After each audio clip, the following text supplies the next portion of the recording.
조금 이상하게 들리실 수도 있는데요, 지금 보시는 이 차들 모두 국산차 아닙니다. 이 뭔 개소리야! 오늘 만우절도 아닌데 왜 이런 말도 안 되는 소리를 하는지 궁금하시죠? 지금부터 보시는 이 차들이 더 말도 안 됩니다. 함께 보시죠.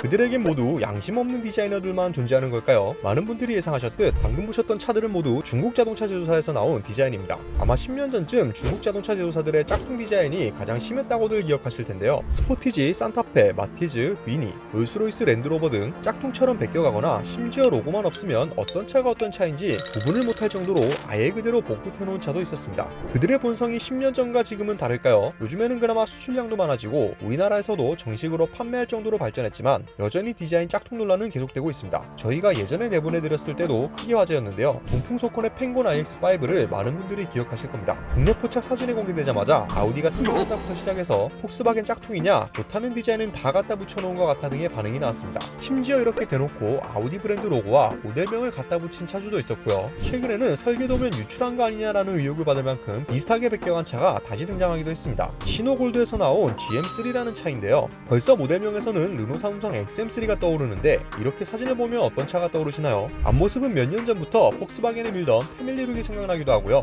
뒷모습은 링컨의 테일램프 같죠. 전체적인 실루엣을 보면 시트로행을 그대로 옮겨놓은 듯합니다. 다인승 MPV 차량이라는 점 또한 똑같네요. 전면부에서는 헤드램프와 그릴 디자인, 후면부에서는 테일램프 정도만 차이를 보일 뿐 나머지는 거의 복구 수준입니다. A필러부터 트렁크까지의 유리 디자인은 마치 대고 그린 것처럼 똑같은 것 같네요. 실내 디자인은 더합니다. 도어에 있는 버튼 디자인과 각도, 심지어 도어 핸들 위치와 모양, 스피커 위치와 모양까지 비슷하고요. 사이드 미러의 크기와 모양새도 비슷합니다. 대시보드 중앙에 있는 계기판과 센터 디스플레이, 그리고 글러브 박스, 스티어링 휠 디자인까지 거의 그대로 갖다 붙여놨네요. 이 정도면 로고만 바꿨다고 해도 믿을 것 같은데요. 이 자동차 제조사는 중국 산동성에 본사를 둔 국영 전기차 제조업체라고 합니다. GM3는 해당 제조사에서 만든 최초의 자동차고 가격도 무려 4천만원 초반 정도라고 하고요. 일본 네티즌들은 뭘 새삼스럽게 그러냐, 이 정도면 사다가 재조립한 수준이다, 같은 금형 아니냐, 설계 유출된 게 분명하다, 양심 없는 디자이너 놈들이 모이면 이런 결과물이 나온다 등 강한 비판을 이어갔습니다. 시트로행 짝퉁차는 최근에 이슈가 되긴 했지만 2017년에 처음으로 만들어진 차라고 알려졌습니다. 이를 통해 10년 전에만 성행하던 짝퉁차 열풍이 아직까지 중국 내에 존재하고 있다는 걸 알 수 있게 되었는데요. 조금 더 살펴보면 포르쉐 마칸을 베낀 차도 한창 이슈가 된 적이 있고요. 짝퉁차가 워낙 많다 보니 이렇게 진짜 이보크와 짝퉁 이보크가 사고가 나는 현장 사진도 크게 화제였습니다. 벤츠도 이렇게 짝퉁차를 피해갈 수 없었죠. 이쯤에서 궁금한 건 이 정도로 대놓고 베껴가는데 진짜 제조사는 가만히 있냐는 겁니다. 실제로 진짜를 만드는 제조사들이 짝퉁차를 상대로 소송을 한 적이 몇 번 있으나 그렇게 시원한 결과로 이어진 사례는 몇 없습니다.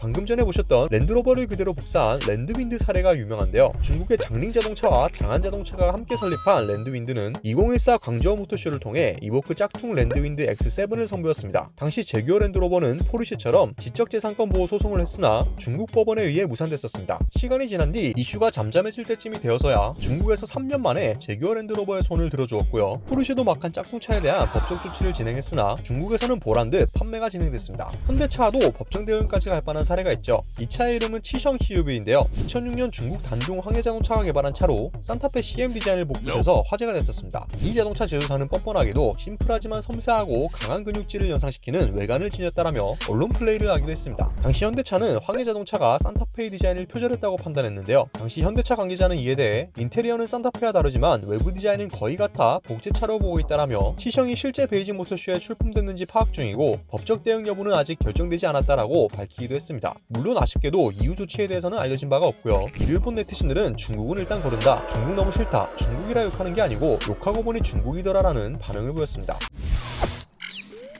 모방은 창조의 어머니라고도 하지만 복제나 표절은 모방과는 다르지 않을까요? 중국의 자동차 디자인 베끼기, 여러분의 생각은 어떠신가요? 댓글로 자유롭게 남겨주시면 감사드리겠습니다. 오토포스트 20+였습니다.